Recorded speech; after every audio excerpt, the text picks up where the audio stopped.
Hey guys! Wow, aki siamini uni mimi mbele ya camera after so long. How are you guys? How have you been doing? Mimi niko poa. I know guys, it's been long. Like this channel imekuwa silent in capital letters. Silent. But anyway, we move on. In case you're new here, my name is Chacha. If you're a returning subscriber, waited for me all those months to come back, thank you so much. I appreciate you. I love you. My premier gang, thank you so much for always, disturbing me kupale kwenye DM. Video nakuja when, ndio hii hapa. Okay? So guys, before anything, let us hit that subscribe button. This girl has been missing in action, and the reason why, it was actually intentional. I decided to take that break. To some inaka a long break, but to me it was a short and much needed break. Sometimes social media can be overwhelming and you just want to put it aside and deal with yourself as an individual. As Chacha, I just wanted to give myself time outside this space, outside YouTube. If you're my follower on Instagram, you also, maybe you have noticed that I kind of reduced in my posting. Actually, juu niko na clients wa kupost Instagram, singefunga account. But if I had an option, I would. But I'm well, I'm healthy, I thank God. I just took a break to work on myself physically, spiritually, emotionally, financially, socially. Yani, everything all round that involves a human being. And also, I'll be honest with you guys, being an individual and being someone's wife and being a mother, imekuwa just a bit overwhelming for me. You might be surprised, but it's the truth. At mpaka hii point ya life yangu, I'm still trying to balance all the three. It's like unajua ile game ya kurusha hivi oranges hivi, kurusha hivi juu kibalance, alafu moja inaanguka, oops, unaokota unaendelea. That's how it has been for me, but pole pole tu, we learn, we get there. If you have some word of encouragement for me, you can just comment down below. But now I'm back, okay? I am back, and I'm going to try as much as possible to deliver what I promised when I opened this channel, okay? But thank you so much for being patient. Thank you for not unsubscribing to a dormant channel. Anyway, so on this video, I was really thinking, Aki, nitaambia wase wangu nini when I come back after all these months. I think since June, na sai tuko November. And I thought, why not catch up with them? Maybe kuna new followers or new people who just found out about Chacha, and let's just know each other again. So I put up a question and answer tag on my Instagram, sijui kama muliona, and I told you guys to do what? To ask anything private or personal or intimate about Chacha. Make it juicy, interesting, and fun. Ndio hii hapa. And it's been exactly 24 hours since I put up this, what is it called? This question tag. And let me tell you guys, your questions, hey, you understood. In fact, you over understood the assignment. Just look at that. Sijui kama mnaweza ona. So many questions, as in na zote ziko so deep, so personal, so intimate. Zingine I feel so shy kuzijibu, but it is what it is. I'm the one who asked for them, and I will gladly answer you guys. So here are the answers. And before I get to the answers, allow me to appreciate a few people who have made this shoot easy. And number one, I just want to say thank you to our lovely location, our host, or how do I call them? Niko Serena Hotel within Nairobi. Serena is a very beautiful high-end hotel. I'm here with my family, my husband and my baby boy.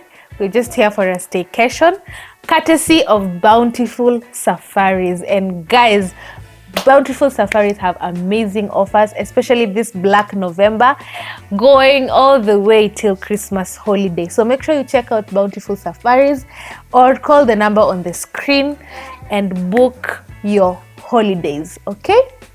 So we are here for a staycation, just to relax, and I was like, you know what? Let me take advantage and shoot something for my people. A big shout out to the Makeup Tower Academy for coming through with my makeup. You all know she's my day one. She does my makeup all the time. Guys, check out the Makeup Tower if you are interested in doing your makeup, in learning, being a student, so that you can venture into the beauty industry. Just call the number below also. Let's answer these juicy questions. And question number 1, at what point do you reach out to your mother-in-law or father-in-law during disagreements in your marriage? Wow, what a way to start. Now, personally, sijawai reach out to my in-laws when we've had disagreements with my husband. I have never called my mother-in-law. I have never called my father-in-law about disagreements with my husband. I have never called my dad. The only person I have shared with is my mom, my own mother. And siku approach from a point ya kushtaki my husband. Nilimu approach from a point of, mom, tuko kwa hii situation na price, and I don't know how to handle it. Yeah, so I don't know if it is wise to involve your in-laws when the disagreement is still young. Some people are so free with their in-laws, like your mother-in-law is like your best friend, you tell her everything. But I believe it is good to first address it with your husband. That's what I do. I address it with price. Ikitushinda sana, we go to a couple that works with us, a mature couple. We ask for their advice. Ikitushinda sana, of which haijai pita hiyo stage, maybe the next stage ni involve parents. I don't know. Number 2, what happens when you're not in the mood for sex with your partner? Juicy. What happens when I'm not in the mood? I am just not in the mood. I will not lie down there and just be a log of wood. It is what it is. I'm not in the mood. We try next time. And he will not die. He won't die, okay? I have never had anyone dying from sex starvation. Oh my god, this video might end up being above 18. That's a disclaimer. So if you're watching with an underage, please be careful. But yeah, Mimi, if I'm not in the mood, I'm not in the mood. That's just it. Number 3, what's your take on withholding sex as a form of punishment during a fight? Well, I've done it before. But as a punishment, I don't think it's fair to put it that way. Well, acha tu niseme kila relationship ikae tu na formula yake. But my take on withholding it, I don't know what to say. I have done it before. Guilty as charged. But for you, I don't know how your partners will take it. You know, mine is a very calm guy. He doesn't take offense haraka. He'll just be like, okay, and move on. So yeah, if you feel like I'm not giving enough points, please help me in the comment section again. Do you allow your house girl to talk to your husband in your home? This is a very interesting question. Number one, I'm not an insecure lady. I'm not that kind of a person. Number two, uwezi eka watu wakwe mabubu kwa hao. Of course, at some point they have to talk when it is necessary. Si ati wakae chini wapige story. Kuna boundaries. So when I get a nanny wa kuishi naye, the first day before the job, I sit her down and tell her, in case you need anything, just let me know. But if you're not able to access me, you can access my husband if he's at home. I have never given out my husband's number, but my husband has my nanny's number in case of anything. So sometimes kwa hao anaweza ulizia kitu, maybe kama mtoi amekula ama kuna, you know, I don't know, kuna tu some inevitable circumstances that they just have to talk. But namwambia, like I said, day one, nampatia boundaries. Namwambia, by the just try and keep respect between you and my husband. He's the head of the house, so just respect yourself around him. But simwambi in a bad way. Namwambia tu ile on a friendly note.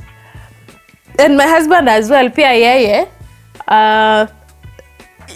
I think ni too natural of him. Tangu day one tuanze kukua na house girls. Ye uniambia tu, akihitaji kitu, ye unicall. So mimi, I don't have any issue with my house manager or nanny talking to Price directly, but kuna boundaries. I don't expect them to sit down and wapige story ama waanze kuchekeshana hapo ama wamekaa hapo wana watch TV, you know, but when necessary, kama anauliza mtoi ameamka, mtoi amekula, they just talk. I don't know how it is in your house. Did you introduce your man to your dad? I grew up with Price. If I've told you guys before, Price is my childhood friend. We've known each other since we were so young, like we were still in school. Watoi kabisa. Mimi nilikuwa like I think 9 years. Yeah, alikuwa teenager.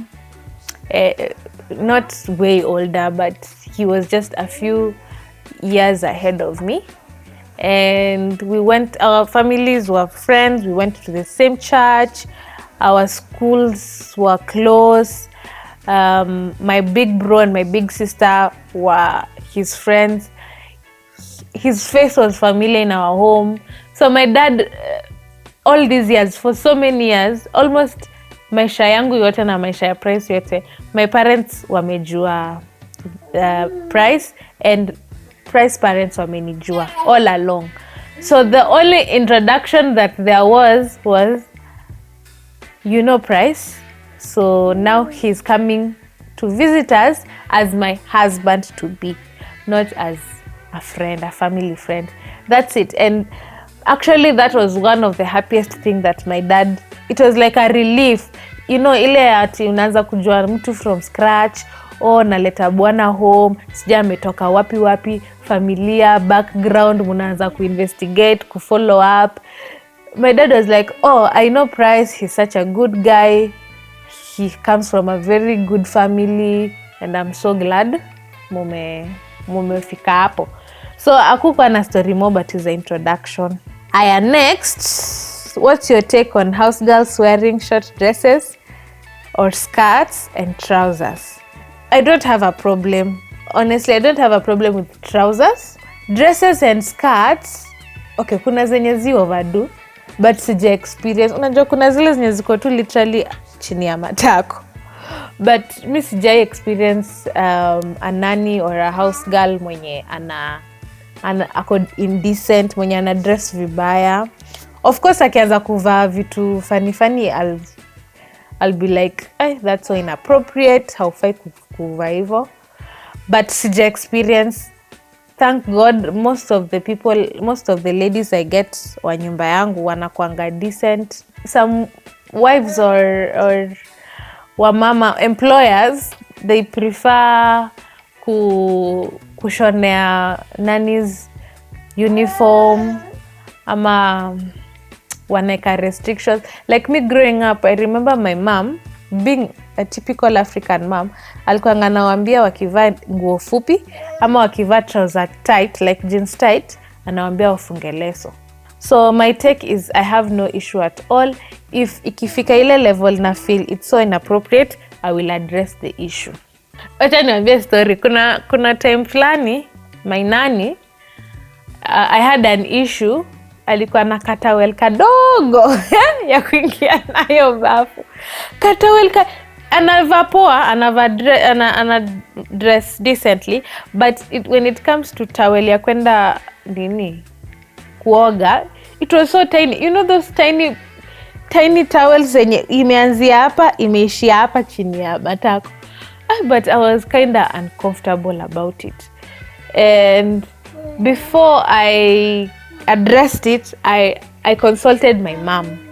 Nikamuliza, mom, kuna hii situation kwa how should I handle it? Juu najua pia mimi na feelingi mtu ananiangalia mtoi, siwezi taka kumtreat some type of way. Napenda kuwa gentle. Nataka kuwa gentle with the person who's taking care of my kid. Juu sitaki ifike point nimtole hasira na enda atole mtoi wangu hasira when I'm not at home. So nakuanga very careful on how the words I utter to her or my actions. So I consulted my mama, akaniambia, mwambie tu ako katawel unatumia ni poa ukitumia ukiwa peke yako kwa ama ukiishi peke yako, but juu huku unaishi na watu, jaribu kujifunika na at a lesson or something. And I gave her a lesson. Kambia, niko na hii lesson in case huna. Those were the first days. And I'll adjust and we lived happily ever after. What's your deal breaker in marriage? Personally, my deal breakers ni mbili. Number 1 ni infidelity. Number 2 ni abuse. Especially physical abuse. If it's any other thing other than those two, I believe it can be sorted. You don't have to end a marriage over petty issues or issues that you can sit down and talk over. But for me, kuna wenye out there, but kuna like our mothers wenye wameka kwa marriage 30-40 years, they could easily swallow issues and move on. But for me, you might disagree, but for me, jumeniliza my deal breaker in marriage yangu ni infidelity na abuse. Hizo mbili, mimi narudi tu kwa nyumba ya babangu. Hiyo tu, even my husband knows. If you go there and anza story ya madem na ama wa mama, mimi hapo you lose me completely. I'd rather not know. Ama ukuje unichape, narudi kwa nyumba ya babangu. Those two, infidelity and abuse. What do you guys think? What's your deal breaker in marriage? Ebu comment below so that I can also know. Maybe I'm being too good. But that's according to me. Any other thing can be sorted. Is it true that normal delivery is better than CS? But I get this question a lot kwa DM. Sana. Number 1, I have never experienced CS, so I don't know uchungu inakuja na CS. Maybe kama ume experience unaweza tuambia hapo. Sijui, mimi kusikia tu ninasikia. Maybe healing process ndio inakuanga a bit difficult. But with technology and medication ya this age and era, kuna painkillers strong that, I don't know, you feel less to zero pain. But I don't know. Maybe I can only tell you about my experience with normal, or you people call it normal, but I think it's supposed to be vaginal delivery or the Hebrew birth, because that is what I have experienced. Na ilikuwa uchungu sana. Siwezi nika sugarcoat. Kama unaenda normal delivery, jikaze mama, jikakamue. For me, it was bad. It was a near death experience. But wanasemanga kila mtu na experience yake. Yours could be very smooth. So you can try. But in my opinion, like I said, I don't know if CS is better. I don't know if normal is better. To some, CS is better. You don't have to go through the labor. You don't have to go through the pain of pushing out a baby out of your vagina. For some people, they'd rather go for normal because of the stitching, CS, or the healing, or the back pains. I don't know. I haven't experienced CS. I think every woman is entitled to deliver in either process. You as a woman, you are entitled to deliver any process you want. Both CS surgery and both vaginal birth, zote mbili, let me tell you, it can either go easy or south. Both of them. Kuna mwenye ataenda kuzaa normal akuja aseme it was so smooth. Kuna mwenye ataenda hiyo normal na akufe. Wanasema ukitoka hosi na mtoi na mama, it is a miracle. Na pia CS, kuna mwenye ataenda CS aseme it was zero pain. Unaonanga vile Vera Sidika kizaa aseme it was zero pain. Zero what? I went by bounced back. I did. Kuna mwenye itakuwa so easy na kuna mwenye ataenda CS, and we've seen cases after 3 to 6 months someone dies because of maybe complications. So either way, guys, ladies, either way, it can either go easy or go south. At the end of the day, the goal is to have a healthy baby and a healthy mother. Next question. Hey, let me tell you guys, this is the most common, niki-analyze e question and answer tag, this is the most asked question. And every time I ask you guys to ask me a question, inde nakanga, yani like 70% of you are always curious to find out about this. And this is the question. How old are you? How old are you? Aki mnakwanga so interested in my age. Ebu mniambia hapo kwa comment section, how old do I look? Honestly, how do I look? How old do I look, I mean? Do I look early 20s? Do I look late 20s? Do I look early 30s? Do I look 16? Ebu niambie, but the person who gets it right, sijui nitakupata aje. Tuko YouTube, Instagram unajua ni rahisi kupata mtu kwa DM.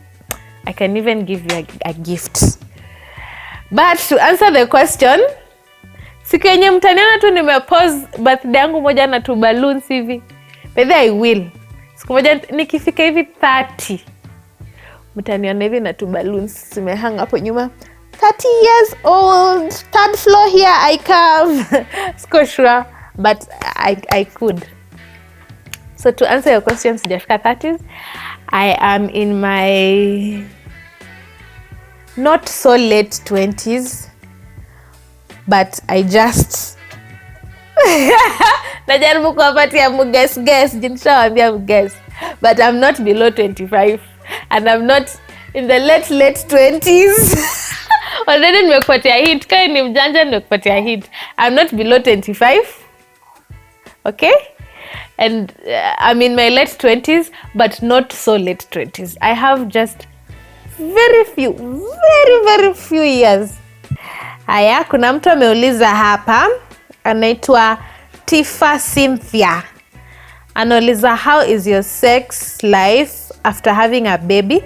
Manakimbia sitting room ama you just wait, jasiri alale? Atujai kimbia sitting room tangu jasiri azaliwe. So just wait. Unajua mtoto wako masaa zenye yeye ulala. So sisi si ngoja, but kuna masaa zingine mkoga mnashtukia tu kichwa ya mtu imetokelezea tu kutoka huko kwa baby cot. Anaangalia. Like, it's just so funny, guys. I decided kuingia TMI, but see time to like see ujua tu masaa zake za kudoze. Are you planning to lose weight as in your baby fat? Initially I wanted to, but I did not. So I just maintained the weight. I don't have a problem with my current weight, cause kuna time yenye nili lose weight kabisa juu ya acidity. Sijui kama tu mnakumbuka around 2021. Actually 2021 nilikonda vibaya cause I was really struggling with acidity.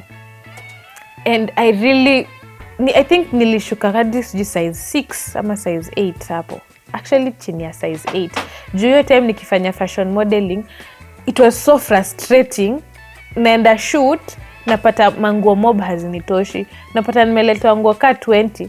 Na kwa hizo nguo 20 nitashoot ka 5. Juu hizo zingine ni kubwa. Ama hizo kubwa nafungiwa pegs hapa nyuma. So it really ilini affect sana self esteem yangu. So nilikuwa natamani sana kugain weight. When I gave birth, nika gain weight. Pia ilikuja sana, si vile nilikuwa nataka.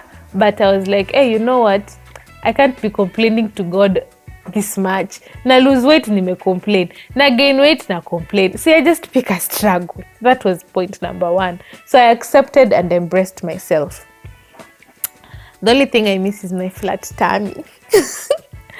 Number 2, I don't want to work on my baby fat, lose weight, and then 1 or 2 years down the line nipate ball, nizae tena nirudi tena ile weight, tena nirudi tena gym ama ku workout ama dieting ama procedures, balloon or something. I feel like wenye wameenda hizo procedure ama gym ama what not ni watu wenye maybe wamefunga ama wanataka kukaa a couple of years before they deliver. That's my thinking. But for me I was like, I miss you need the need of course I want another baby soon. Ni watu wangu wafuatane nimalizane nayo. So I don't see the need of losing weight right now. Mtu anauliza, which family planning do you use? I use pull and pray. But wacha niambie kitu. It is 20% safe. 80% be ready, my friend. Be ready with the medical insurance cover. Tafuta tu namna ya kuzaa na kulea. But I am not on any family planning. I went for my family planning when my baby was, I think, 3 months old. Na zenye zilikuwa zili affect maziwa. Sijui kama ilikuwa hormonal ama non-hormonal. I can't remember. I'm not really conversant. But ilikuwa inakata maziwa. So the doctor advised me not to use it. So I've been family planning free ever since. But please, if you need one, make sure you consult a doctor. Medical consultation, those are the best places. Hizo za kuambiwa hii ndio the best, it's not advisable. Just seek medical advice. Mtu anauliza, Rorashio ili happen and when is the wedding? I remember there's a time I told you guys I'm planning a wedding, a white wedding. And yes, it was true. We had started plans. Other things came up and we decided to hold on. Many things are like economic circumstances, finances and the schedule. But yeah, Rorashio, number 1, price paid, my dowry. So traditionally, I am very married. Alilipa dowry, yenye aliitishwa, alikuja home, wazee wakaongea, akalipa, na our marriage was blessed. So we are yet to do a traditional ceremony in a few months or weeks, could be less. We are yet to do a traditional ceremony. After the traditional ceremony, ile ya kuinvite kila ndo sai Rorashio, I think that's what you're talking about. After hiyo, that's when we'll do the white wedding. But we had started making plans and then we had to put a hold on it. Yes, I hope nime clarify hiyo. Dowry was paid, but ceremony is yet to be done. Shiro anauliza, you look pregnant, girl. This is the 3rd most common question. Number 1 ni how old are you? Number 2 ni wedding. Number 3 ni ati I am pregnant. Mimi nataka tu kuwauliza swali. How does a pregnant girl look? I think a pregnant girl has a big stomach, fat nose, fat face. Do I look like that honestly? Hebu mniangalie ninakaa hivyo. That should answer your question. If you feel like I look like that, okay. If you feel like I don't look like that, okay. But nikipata balls mnajua lazima nifanye the big reveal. Like you guys. Mtu anauliza, do you and Price fight? If yes, how do you solve conflicts in your relationship? Of course, kuna watu wanapendana wagombani. Wagombanao ndo wapatanao ama. Okay, anyway, on a serious note, me and Price disagree. And we disagree badly. Okay, not physically, hatujaifika point tunapigana, nampiga ama nanipiga. Okay, mimi nishaimrushia vitu, but not to harm him. Ile tu ya hasira, nimechukua pillow nimemrushia, nimechukua handbag nimemrushia, but yeye alikuwa tu. Price is a very calm person and he has never hata pinched me hivi or dared to do this. Ile msee anafanya hivi alafu anashtuka kwa like oops. He has never laid a hand on me. He's not violent. Sio leta najua ile vinoma. Hey, na mimi by the mimi ndo nakanga niko juu most of the time. Yeye anakanga tu hapo ananiangalia na shindwa who damn. Ni nini mbaya na yeye? So what we do, of course, if we have a disagreement, this is how we solve our conflict. Number 1, kama ni mimi nimekosewa, nitareact. Kama ni yeye amekosewa, atareact. Kama ni kufura, tufuriane. Kama ni kunyamaziane, tunyamaziane.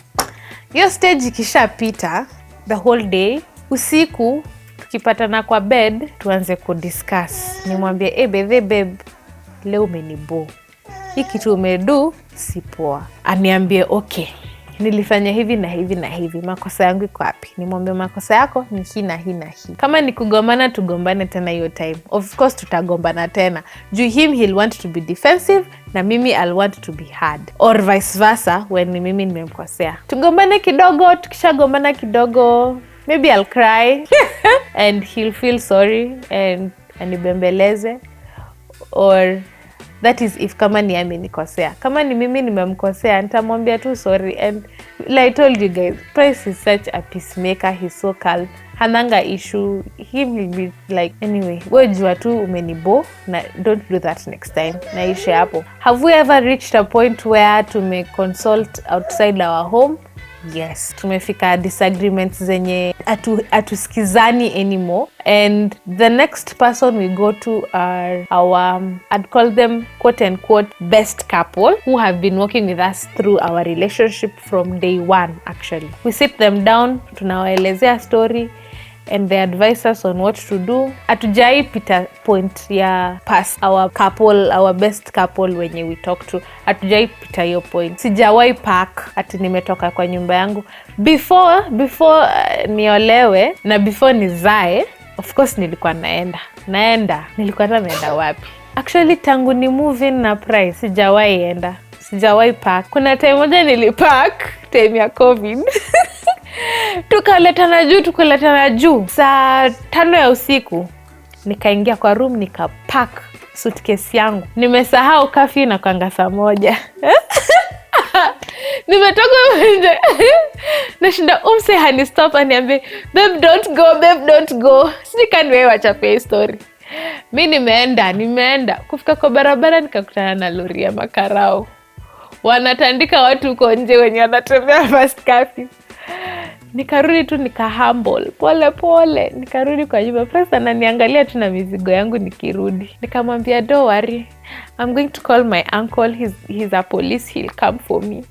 But I didn't go at the end of the day. So since I moved in with him, I have never packed or left my home to go somewhere else. I have never. But inafikanga time mi utaka sana na kwa na hiyo like I just want my space and just go. Sitaki kuona umse, but sijai pack. Siku nitapack nitawaambia. Na pia ni vile kwetu ni mbali. Kwetu ingekuwa tu Nairobi. Hey bro, ingekuwa naenda. Being in a commitment as a wife, does it make you miss the old Chacha? Right now, honestly, no. I don't miss the old Chacha.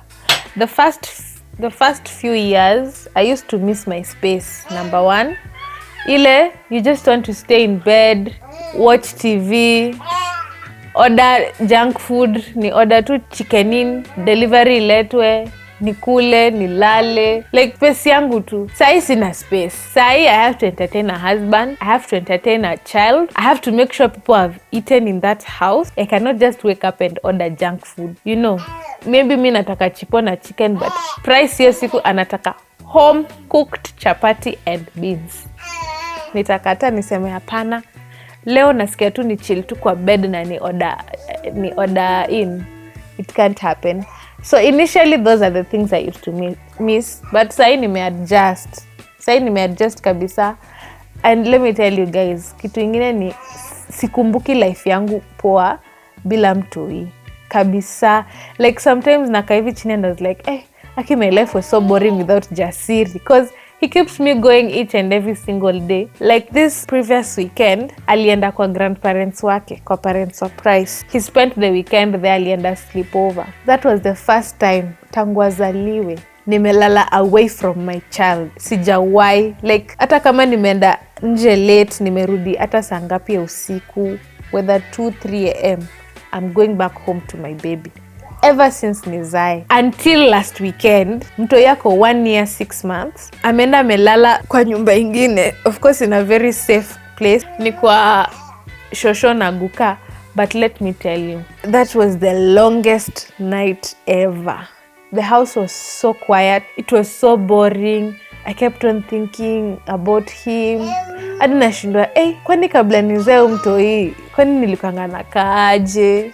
You know, at a price I could travel, or when he comes home late. Sometimes I'm not even mad because he came home late. I'm just mad because I feel lonely. Like I feel like I'm in abandoned peke yangu kwa hao. Like sijazoea hiyo kukaa peke yangu. Nimezoea price is around. Nimezoea Jasiri is around. So hiyo family warmth. Nimezoea kukua around my family. So do I miss the old Chacha now? No. Maybe ile freedom ya kuenda out hadi sijui saa ngapi usiku. Of which sasa imefika point, by the way, let me be honest. Sasa imefika point naingia hivi Instagram na wasee wako kwa club at 2 am. Najiuliza hata wajipendi. Hawasiki usingizi. Na nikikumbuka mimi nilikuwa naingia home 5 am. Wow. Anyway, I hope I've answered that. The next question is, at what age did you lose your virginity? Okay, I hope my parents will never watch this video. Anyway, I'll be honest with you guys. The age, actually, interestingly enough, I lost it on my birthday. Guess what? On my 18th birthday. Hiyo siku 3rd February, on the day I turned 18. I was like, you know what? I'm legal, guys. Let's do this. But yeah, 18th birthday. Wengine wenu mlilose mkiwa 15, si ndio? Mkiwa form 2. Mimi nilingoja nimemaliza form 4. Results zimetoka, nimepata A yangu safi. Nikasema twende nalo. Are you still breastfeeding? No, I'm not breastfeeding. I stopped breastfeeding months ago. Actually, when my baby was 6 months old, that's when I stopped breastfeeding. And what happened was, sikuwa mwachilia willingly, no. Mimi nilijikaza. By then nilijikaza sana. As much as maziwa yangu ilikuwa kidogo, nilijikaza. Nilikuwa na pump, naeka kwa fridge, na breastfeed throughout until akafika 6 months. So what happened? Of course niliresume job, nilirudi kufanya makazi zangu 1 to 3. So before niende job, asubuhi nilikuwa naamka 4 am. Na pump. Mtoi wangu ni gazla. Anakunywa maziwa kukunywa. So mimi nikiwa naye home nilikuwa najua kumfeed with in intervals. Najua maybe after an hour or 2 ndo nampatia maziwa hivyo. So I changed, even the house girl I was with, the nanny alikuwa anajua kuspace time ya kumfeed. So nikiacha chupa 6, which moja ni like 300 ml, najua itampeleka like the whole day. Hiyo ujua nimerauka 4 am kupump. Nimepump, nimezipanga kwa fridge. Najua by the time narudi jioni ndio maziwa itakuwa imeisha, nirudi home nimnyonyeshe. So when I switched nannies, huyu nika hakuwa anajua. Alikuanga tu anampatia tu maziwa, anampea maziwa. Natoka kwa hao saa 2 nimeacha maziwa ya kutosha. By the time inafika saa 7, nani ananicall ati kuja home, maziwa imeisha. Of course I will drop everything I'm doing and run home, because that is the only thing mtoi wangu ana depend on. 6 months tumeanza kumintroduce to weaning, but alikuwa nakataa food. He didn't like food kabisa. So bado at hiyo 6 months hata uji alikuwa nakataa. So bado at hiyo 6 months alikuwa na depend on breast milk. So I had to drop everything and go back home. So this one time tumeenda job mbali, ilikuwa distance, na maziwa nilikuwa nimemwachia nyumbani. Of course the nanny calls around after like 2 hours after nimetoka home, ati itabidi umerudi juu maziwa imeisha. Nikaambia Price, you know what, hii formula mlisemanga tinawaka aje? But then kanga nimesema mtoto wangu hata ikunywa formula, mimi sitawai judge a mother who gives their baby formula. They give them for any different reasons, and it doesn't make your baby less healthy. Whether it's breast milk is good, but whether unampea breast milk or formula, let me tell you, it doesn't make a baby less human. Mi hata nakumbuka even before ni introduced to formula, maziwa yangu ilikuwa inapotea, hadi sometimes nanyonyesha mtoi hashibi, ana scream usiku. My there's a day I even fainted. Kwenda hosi, doc ananiambia mbona unajistress? That is why there's something called formula. If breastfeeding is taking a toll on you, just substitute it with formula. It does not make you a bad mother. I mean, kasema hapana, mtoto wangu ata breastfeed hata hadi 2 years old.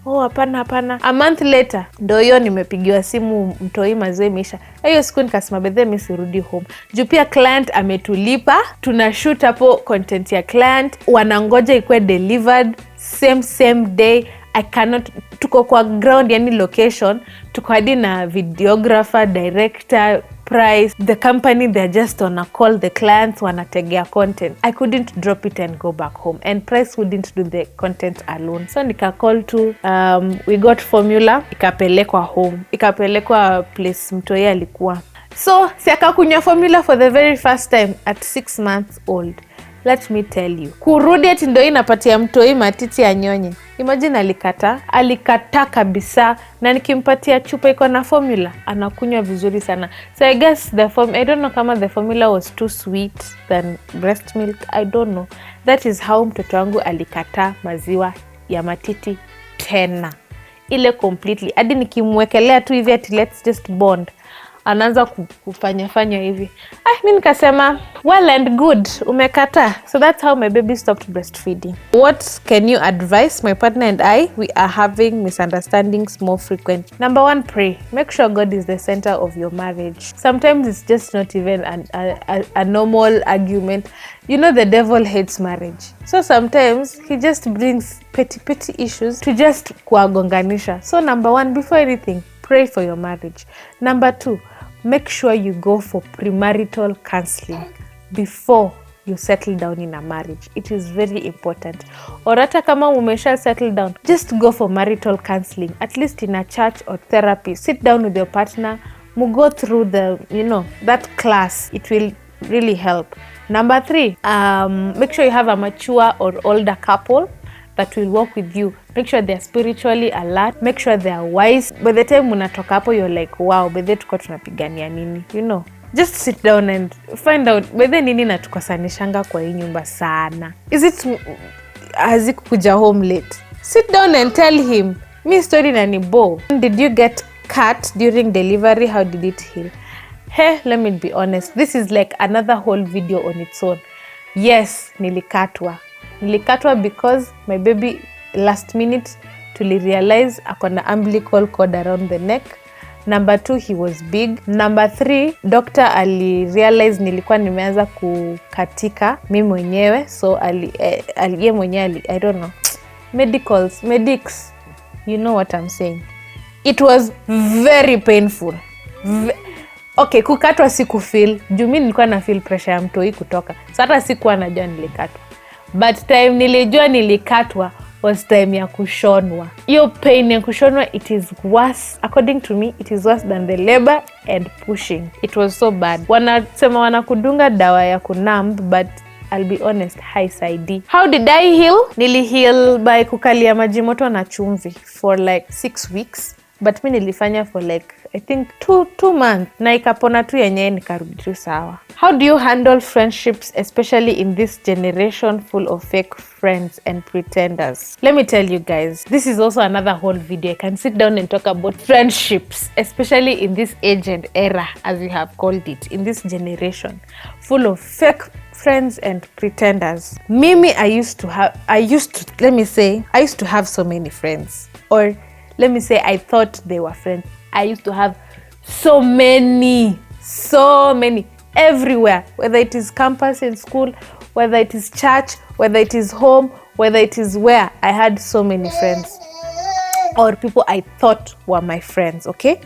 But ilikuwa draining in the sense that ilifika point nika realize I give out so much of myself and I receive less. Okay, say I'm telling you in friendship you need to have expectations, but me realize unajua mimi, if you're my friend, I give it my all. Like I'll want to see you happy, not people pleasing. Mi shida yangu si people pleasing. Shida yangu ni I have a compassionate heart. I have a loving heart. So I'd want to make sure you're fine, you're okay, you're comfortable, you're happy. I don't want to see you sad. I don't want to see you umekwama. So me, I would give out my all when it comes to my friends. But mimi kifika point yenye mimi nimekwama ama I need my friends, wase hawa come through for me. Like I could count like 1 or 2 who would genuinely come through for me. So nikaka chini tu one day. After realizing this, I was like, by the way, Diana, all your friendships have been so one-sided. You have been their friend, but they have not been your friend. Or, I think I'm making sense, right? Nika realize these people are not for me. And at one point when I decided to be selfish, nikasema, Diana, hiyo roho yako safi weka kando. Na ukwe selfish. Think about yourself. For once, I started saying no. Let me tell you, eventually I lost like 90% of my friends. Yani like 90%. Then the whole, walianza tu kudropiwa one by one. Mse tu anaanza tu kuenda tu. Mse anaenda tu. And I was like, oh, so that was who you were after telling you no. After telling you I'm not available. After telling you I can't come through for this. After telling you, because that's what they were giving me. Mimi, I need you, but you can't be there for me. So this one time I'm able to say no, umenitoka. I was like, turus, bye. They were dropped. Mungu alifanya tu pruning in my life. Wakaanza tu kuenda. And that was the season that most of you guys noticed. Mkaanza kuniuliza, what happened between you and so and so? What happened between you and so and so? That was what was happening. And I became wiser na nika learn. Saizi, I know the difference between my friend and my acquaintance. Someone I know, someone I used to go to school with. Yani najua kwenye relationship inaishia. Niko na boundaries. And my circle right now is so tiny. So tiny. And I realized that I don't even have friends, my peers or my age mates. I have like 1 or 2. The rest of the people I call friends in my life who are so less, they're like less than 5. They're all mature. Like they're older than me. Na miaka mob. I really realized, but I feel good, I feel comfortable with these older ladies because they're wise. You know, there are people who can talk sense into your head. Si watu mnasumbuana mnadanganyana hapa. Kidogo you've started doing well, maybe in your finances or in your relationship or in your your life. Umeanza tu kupata tu ka growth kadogo, mtu already ameanza kukua envious. Okay? So, yeah. That's my take on friendships. Just be wise when dealing with them. Have you ever been depressed? Wow, what a way to wrap up. This is the last question. Have you ever been depressed? I'd say depression is a very serious disease, okay? Watu wanasemanga, oh, I'm so depressed. No. Yako ni kuchoka tu na life, uko tu na stress. But depression is very, very serious. Someone who's depressed is thinking about death. Okay? Have I ever been there in my life? Yes, at some point in my life, I was there. And the reason why I was there was because when you feel like you're in a season where fear for my life, in the sense that I don't know how my life is unfolding, the plans I had for myself has you work according to my timing, of which it is so wrong. We know that we make plans, the heart of a man will make plans, but it is God who orders the steps. So until I learned that, I learned how to surrender my life and my plans to God. I learned how to pray to God to grant the desires of my heart. I'm like, God, before I was conceived, before I was born, you knew the plans you had for me, and the plans for good and not of evil. So you know my life, you know my heart's desires. Please, when you bless me, consider my desires according to your will, according to your purpose, in accordance with my life. So anyway, maybe the thing that put me into a season of depression was when I look at my vision board as an individual and I feel like things are not aligning as I planned. But I will leave you guys with one memory verse. My phone is almost going off. Just to encourage someone, okay? The first verse I'll give you is Proverbs 19:21, and it says, "Many are the plans in a person's heart, but it is the Lord's purpose that prevails." Okay? That is Proverbs 19:21. That is just to encourage someone. Another verse to encourage you is Psalms 37 verse 4. "Delight yourself in the Lord, and he will give you the desires of your heart." So, and learn to pray yourself. Just pray for yourself. Draw closer to God. Create time and just talk to God. And I learned this especially after I got married and had a baby. Pray for your generation, your bloodline, your family, where you were born, your background, because sometimes we are not even dealing with the physical, we are dealing with the spiritual. You're dealing with curses, you're dealing with witchcraft in your background, you're dealing with generational curses. You just pray and ask the blood of Jesus to, wewe ndo ukwe wa mwisho in your generation, your mwisho in your bloodline, to break all those curses. Labda uko na kwa bloodline yenu mko na kasi ya sickness and diseases. Mnashindwa cancer inatokanga wapi? Diabetes inatokanga wapi? Mko na hiyo bondage. Labda mko na bondage ya marriage, failed marriages. Ukiolewa inaanguka. Well, your grandmother was a single mother. Your great grandmother was a single. Yani single mothers wameja kwa bloodline yenu. Pray against it. It will end with you. Maybe it is about poverty. Cancel that your finances will not be touched. Mtu tu aliwarushia laana ya poverty. Wewe ukishika pesa itakuwa inapotea. You pray against it. You cancel it. Maybe it is barrenness. Again, you can't have babies. You're struggling for years. Pray about it. Maybe it is education. Nyinyi mnasoma makaratasi zenu haziendi. Guys, they say life is spiritual. Whatever happens in a physical is a manifestation of the spiritual realm. Pray for yourself. Pray for your babies, your unborn children or your born children. My point is just pray. Before I preach, ningia in the mood of preaching. Guys, thank you so much for watching this video to the end. I hope it has been interesting to you guys. And shout out to Daphne for helping me with my premier gang. Daphne is such a sweet soul. Daphne ameniskuma hadi leo nimefanya hii video. Daphne, do you want to say hi? Hi. You want to wave? Come and wave. Uambie wewe ndio umefanya nikafanya hii video leo. Shinda kiniambia Chacha fanya. Hi guys. Mimi nimewaletea video. Ndio kusema hi guys baba. So thank you so much to my premier gang. Wale watu wa WhatsApp, I might not be talking to you guys every day, but nawapenda sana. You guys are in my heart, my followers, my subscribers. Thank you so much. My director, are you ready? Drum rolls! Ladies and gentlemen, the baddest, the illest, gani ingine Daphne? The emperor, the conqueror, the champion is here. Zobu. Guys, are you ready? My director behind the camera is none other than Infinity Clicks. Yeah! Hey, price pia nataka tunimtaje. But Infinity, thank you so much for being here. We have spent the entire day pamoja create fire content. So you guys, hey, mkishaona Diana Chacha ameshikana na Infinity, relax, wacha nisiharibu. But thank you so much, babe, for this staycation. MC Price Kenya and Jasiri, at least nilipata location ya kushoot. Anyway, guys, thank you so much for your love and support. Make sure you hit that subscribe button. Nawaambia tangu niache ku-upload video sijawahi songa from 27k subscribers. Guys, situfiki hata 30 jamani.